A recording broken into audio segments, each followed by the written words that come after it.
네, 종목 대결 본격적으로 시작을 해보겠습니다. 오늘의 종목은 대봉 LS와 GS 리테일이 그것입니다. 대봉 LS부터 자세한 내용 들어볼 텐데 앞서서 이츠스킨도 저평가된 화장품주다라고 말씀해 주셨는데 대봉 LS 역시 그렇다라고 설명해 주셨잖아요. 네. 구체적으로 말씀해 주시죠. 예, 일단 오늘 시장이 강하게 좀 조정을 받고 있지만 대봉 LS는 좀 굉장히 견조한 모습 보여주고 있습니다. 지금 네. 플러스 200원 나타내고 있는데요. 대형주, 화장품 대형주 중에서도 이제 아무래 G2를 좋게 보시는 분들에게는 좀 가장 핵심적인 포인트가 이니스프리가 아닐까 싶어요. 이니스프리 같은 경우는 녹차수라든가 화산송이, 그리고 용암해수 등 이런 제주도 컨셉으로 영업을 하고 있는 화장품 업체라고 보시면 되겠는데요. 그 중에서 이제 그린티 라인 매출 비중이 2020년까지 30% 이상으로 늘리겠다라는 전략을 취하고 있습니다. 현재 이니스프리의 제품군 중에서 그린티 라인이 40개 이상으로 가장 많거든요. 이 이니스프리의 스테디셀러 그 탑10 그 매출 구성을 보시면은 녹차수 제품이 4개가 포함되어 있을 정도로 굉장히 인기가 좋습니다. 네. 화장품을 좀 말씀을 드리고 싶은데요. 이게 화장품 원료 부분에서 가장 큰 부분을 차지하는 게 정제수예요. 정제수라는 게 이제 70% 정도 비중을 차지하고 있는 화장품 원료인데 최근에 이 화장품 메이커들이 이 정제수를 뭐 녹차수라든가 그리고 고삼 추출물 또는 뭐 발효수 이런 것들로 많이 대체를 하고 있는 추세입니다. 대봉 LS 같은 경우는 이니스프리의 생녹차수를 독점 공급하고 있는 업체라고 보시면 될 것 같고요. 대봉 LS의 실적은 그래서 이제 그린티 제품의 성장, 인기와 함께한다고 보시면 될 것 같습니다. 녹차수 외에도 다른 화장품 업체에는 이제 꽃잎수라든가 고삼 추출물 등 다른 정제수를 대체하는 원료를 납품 중에 있고요. 이렇게 화장품 원료 사업이 잘 되고 있고 또 급증하는 중국형 수요에도 맞춰주기 위해서 증설이 필요하겠죠. 네. 그래서 증설을 실행을 했습니다. 그래서 올해 화장품 설비를 연간 기존에 2,500만 톤에서, 죄송합니다. 2,500톤에서 현재 4,500톤으로 확장을 했고요. 네. 5월 달에 이제 완공이 됐고 시범 운영 중입니다. 그래서 증설 효과는 올해 하반기부터 일부, 그리고 내년에 이제 온기로 반영될 예정에 있기 때문에 이 가장 중요한 이 화장품 원료 부분이 크게 성장할 수 있는 여력이 있다라는 점이 첫 번째 투자 포인트였고요. 두 번째 투자 포인트는 자회사 P&K 피부 임상 센터입니다. 이 부분이 OP 마진이 한 50% 정도 나오는 굉장히 고성장 산업인데요. 최근에 이제 화장품 표시에 관한 법률 개정, 그리고 기능성 화장품의 시장이 확대되고 있다는 점이 이 투자 포인트의 가장 핵심적인 근거입니다. 이제 화장품을 광고할 때 판매처는 피부 임상 결과에 대한 리포트를 필수적으로 동반을 해야 되는데요. 어떠한 임상을 거쳐서 우리가 이런 광고를 한다는 거를 이제 명확한 근거를 제시해야 된다는 내용입니다. 그래서 이제 홈쇼핑뿐만 아니라 뭐 TV 프로그램 중에 게리뷰티 이런 것들 많이 있잖아요. 이렇게 네. 화장품을 홍보하는 방송들도 점차 많이 생겨나고 있는데 P&K 임상연구센터를 찾는 수요가 그만큼 늘어나고 있다고 생각하시면 될 것 같아요. 또한 이제 그전에는 기능성 화장품이라고 하면 자외선 차단, 그리고 미백, 주름 개선 이 정도가 기능성 화장품의 카테고리였거든요. 하지만 이게 더 확장이 될 전망입니다. 두피라든가 피부 건조 개선 이런 관련된 것들도 더 추가될 전망이기 때문에 이런 기능성 화장품 카테고리가 확대된다는 것은 이 P&K 피부 임상센터의 고성장을 전망케 하는 근거라고 보시면 될 것 같습니다. 그래서 올해는 730억 매출에 영업이익도 100억 이상이 나올 것 같고요. 순이익은 85억에서 90억 정도가 전망되고 있기 때문에 지금 주가 수준에서는 굉장히 저평가 상태라는 점을 다시 한번 말씀드리도록 하겠습니다. 네, 지금도 저평가가 돼 있다라고 말씀해 주셨는데 대봉 LS에 대해서 어떤 점 궁금하세요? 저도 화장품 쪽을 상당히 좀 긍정적으로 보고 있어서 좋은 네. 회사라고 좀 생각을 하고 있는데 일단은 좀 매출을 봤을 때는 원료의약품 쪽이 좀 있는 것 같습니다. 그쪽도 좀 얘기를 해주시는 게 좋지 않을까 생각합니다. 네. 원료 아까 말씀드렸던 화장품 부문은 이제 매출 비중이 한 65%에서 70% 사이라고 보시면 될 것 같고요. 네. 말씀해주신 그 원료의약품 부분이 한 30% 가량이라고 보시면 될 것 같아요. 적진 않군요. 예, 꽤 됩니다. 일단 전방 사업이 일단은 좋아요. 그리고 최근에 미세먼지라든가 황사 이런 이유 때문에 호흡기 치료제에 대한 수요가 굉장히 많이 늘어나고 있거든요. 네. 올해 일본 수출을 위한 승인 실사가 완료될 전망이고 만약 일본 수출이 결정이 된다면은 대만으로도 나가는 것이 어렵지 않게 됩니다. 의약품이요? 예, 그렇죠. 원료의약품 원료, 부분이. 예. 그래서 이제 회사 쪽에서도 그렇기 때문에 이 부분에 공을 상당히 많이 들이고 있고요.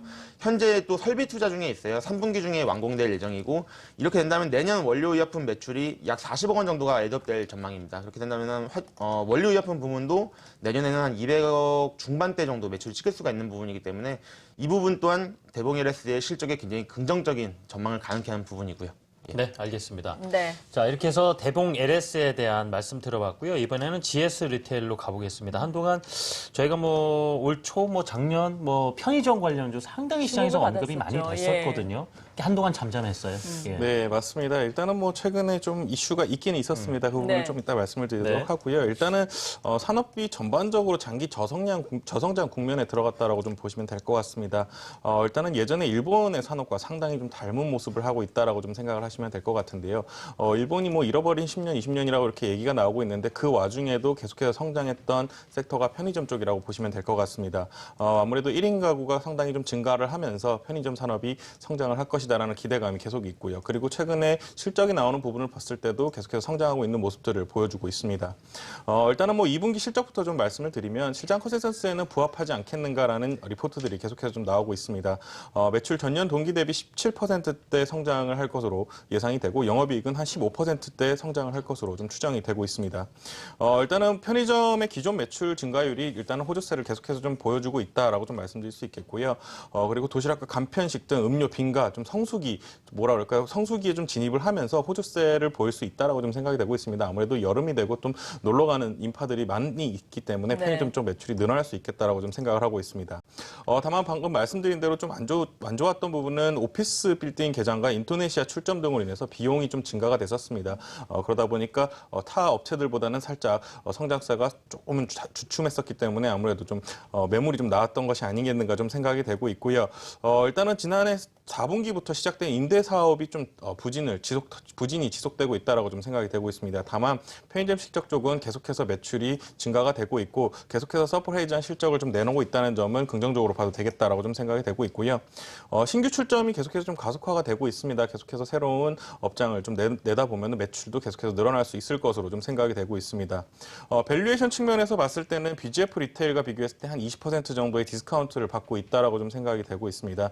BGF 리테일 같은 경우는 지난해 단기 수익이 한 1,500억 수준입니다. 하지만 시가총액은 5조에 거래가 되고 있고요. 현재 GS 리테일 같은 경우는 작년에 1,600억 수준의 영업이익을 단기 순이익을 발표를 했습니다. 다만 시가총액은 4조 원에서 거래가 되고 있기 때문에 한 20% 정도 디스카운트 되고 있다라고 좀 생각이 될 수 있습니다. 물론 사업의 포트폴리오가 약간 다르기는 합니다만 일단 편의점 쪽으로만 봤을 때는 이렇게 디스카운트 받을 이유는 크게 없다라고 좀 생각이 되고 있기 때문에 이런 디스카운트는 좀 과도하다. 그렇기 때문에 업사이드 뭐 한 20% 정도는 충분히 보이는 그런 종목이 아니겠는가 생각이 되고 있습니다. 네, 무엇보다도 편의점 사업부의 성장을 눈여겨보시고 계시네요. GS 리테일 어떤 점이 또 궁금할까요? 예. 권 과장님께서도 일단 BGF 리테일하고 비교했을 때 좀 디스카운트를 받는 부분이 있다라고 말씀을 해주셨는데 시장에서도 사실 이 BGF 리테일하고 비교하는 얘기가 많이 있잖아요. 그렇죠. BGF 리테일보다는 실적 성장에 대한 실적 성장이 조금 저조하다는 우려가 좀 있는 것도 사실인데 이런 얘기가 나오는 이유가 무엇일지 좀 궁금하거든요. 그러게 말이에요. 사실 실적으로 따지면은 지난해까지 되게 좋았단 말이에요. 3분기까지. 그러면서 지난해 4분기와 1분기 실적이 쪼그라들기 시작했던 부분에 이제 성장성하고도 연결지어서 좀 여쭤보고 싶은 부분이거든요. 네, 맞습니다. 일단은 뭐 리포트만 보더라도 BGF 같은 경우는 한 20% 이상 성장할 것으로 보여지고 있고 GS 같은 경우는 15% 성장에 좀 그칠 것이다라는 얘기가 나오고 있는데 일단은 가장 큰 이유는 작년에 파르나스 호텔을 좀 인수를 하면서 비용이 일회성으로 굉장히 좀 많이 들어갔던 것으로 좀 보여지고 있습니다. 그리고 올해도 아직 사업은 정상화가 되지 않았고 추가적으로 직원들을 더 뽑는 와중에 있기 때문에 이런 쪽에서는 비용이 좀 발생을 한다라고 좀 생각은 되고 있습니다만 내년에는 파라나스 호텔이 충분히 정상화가 될 수 있을 것이라는 부분이 회사 측의 설명입니다. 그렇기 때문에 이런 부분은 이제 하반기가 지나면 지날수록 조금씩 우려감이 좀 없어질 것으로 좀 생각이 되고 있고요. 이런 부분에 있어서도 추가적인 밸류에이션 업그레이드도 가능한 그런 부분이다라고 생각을 하고 있습니다. 지금 지난해 3분기 보면 영업이익이 700억 원대까지 찍었다가 4분기에 300억 원대, 올 2분기에 200억 원대. 그래서 곧 실적 시즌이다 보니까 실적에 사실 예민할 수밖에 없거든요. 맞습니다. 그렇죠. 2분기 실적이 어느 정도나 회복이 될까도 싶네요. 2분기 실적은 일단은 뭐 리포트상으로 나와 있는 부분으로 좀 빌려서 말씀을 드리자면 한 600억 정도의 영업이익이 가능하지 않겠는가 어느 정도 다시 회복은 하네요. 회복하는 부분으로 좀 보여질 것으로 보여지고 있고요. 그리고 충분히 가이던스에는 부합하는 실적이 나올 것으로 예상이 되고 있습니다. 그렇게 봤을 때는 충분히 업사이드가 좀 괜찮지 않나. 더군다나 저성장 쪽인 국면에서는 좀 안정감 있게 가져갈 수 있는 종목이라고 생각을 하고 있습니다. 네. 이렇게 해서 GS 리테일까지 설명을 들어봤습니다. 이제 시청자 여러분들 선택을 끝내셨는지 모르겠습니다. 그러게요. 투표 종료하겠습니다. 5, 4, 3, 2, 1.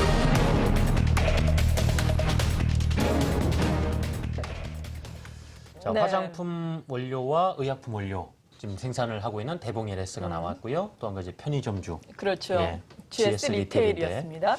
여러분의 선택은 어떨지 궁금한데요. 화면으로 만나볼까요?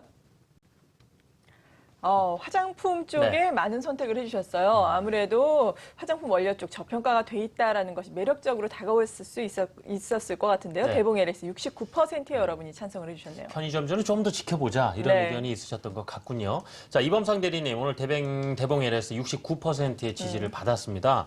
좀 한마디 여쭤보고 싶은데 오늘 보면서 좀 어떤 생각 드셨을까요? 좀 많이 빠지다 보니까 예. 기운도 없으셨을 텐데.